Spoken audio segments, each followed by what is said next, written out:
মা, তুমি কেমন আছো? আমার পোষা বেড়াল খুঞ্চু, সে কেমন আছে? সে রাত্রিরে কার পাশে শোয়? দুপুরে যেন আলী সাহেবদের বাগানে না যায়। মা, ঝিঙে মাচায় ফুল এসেছে। তুলিকে আমার টুরে শাড়িটা পরতে বলো, আঁচলের ফেঁসুটা যেন সেলাই করে নেয়। তুলিকে কত মেরেছি, আর কোনোদিন মারব না। আমি ভালো আছি, আমার জন্য চিন্তা করো না।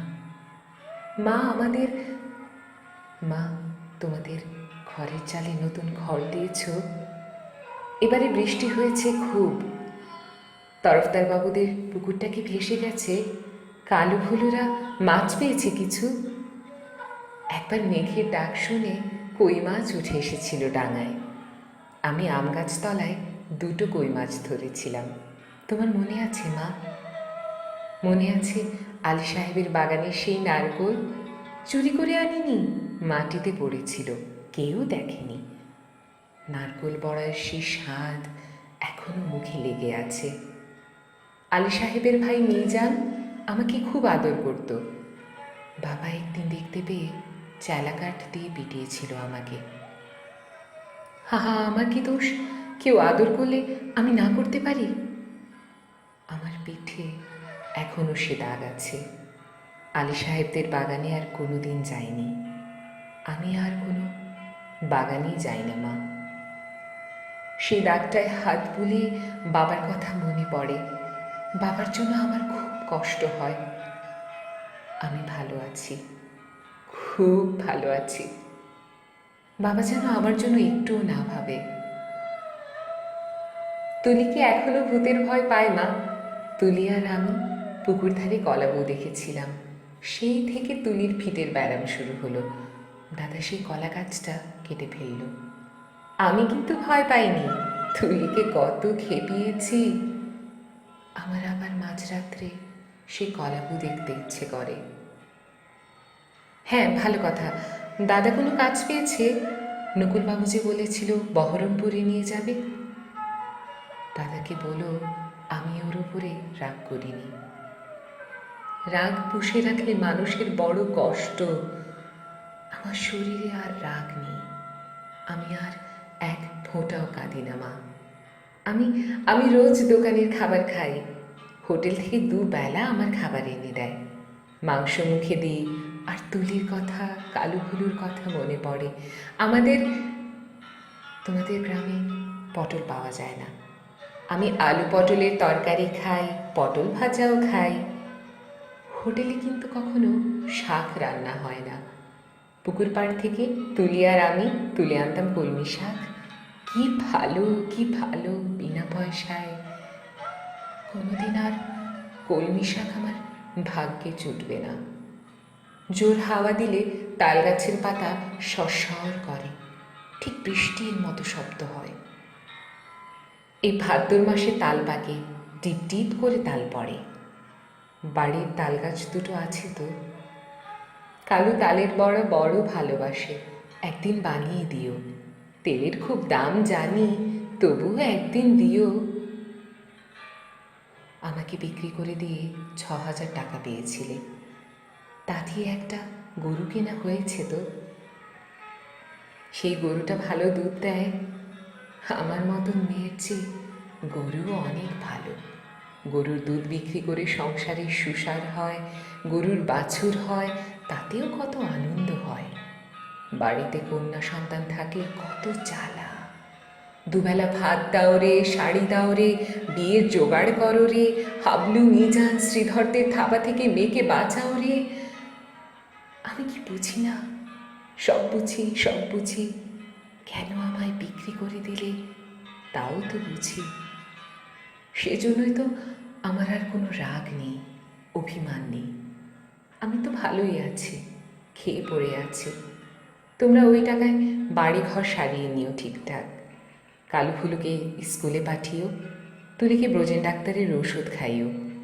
তুমি একটা শাড়ি কিনো, বাবার জন্য একটা ধুতি, দাদার একটা ঘড়ির শখ। তা কি ও টাকায় কুলোবে? আমি কিছু টাকা জমিয়েছি, সোনার দুল গড়িয়েছি। একদিন কি হলো জানো মা, আকাশে খুব মেঘ জমেছিল। দিনের বেলায় ঘরঘুটে অন্ধকার। মনটা হঠাৎ কেমন কেমন করে উঠল। দুপুরবেলা চুপি চুপি বেরিয়ে ট্রেনে চেপে বসলাম। স্টেশনে নেমে দেখি একটা মাত্র সাইকেল রিক্সা। খুব ইচ্ছে হলো একবার তোমাদের বাড়িটা দেখে আসি। রথতলার মোড়ে আসতে কারা যেন চেঁচিয়ে উঠল, কে যায় কে যায়। দেখি যে হাবলু শ্রীধরদের সঙ্গে তাস খেলছে দাদা। আমাকে বলল, হারামজাদি, কেন ফিরে এসেছিস? আমি ভয় পেয়ে বললাম, ফিরে আসিনি গো, থাকতেও আসিনি, একবার শুধু দেখতে এসেছি। হাবলু বলল, এটা একটা বেবুসে মাগি। কি করে জানলো বলো তো? তা কি আমার গায়ে লেখা আছে? আরেকটা ছেলে চিনি না, বলল, ছি ছি ছি ছি, গায়ের বদনাম। হাবলু রিস্কাওয়ালাকে চোখ রাঙিয়ে বলল, ফিরে যা।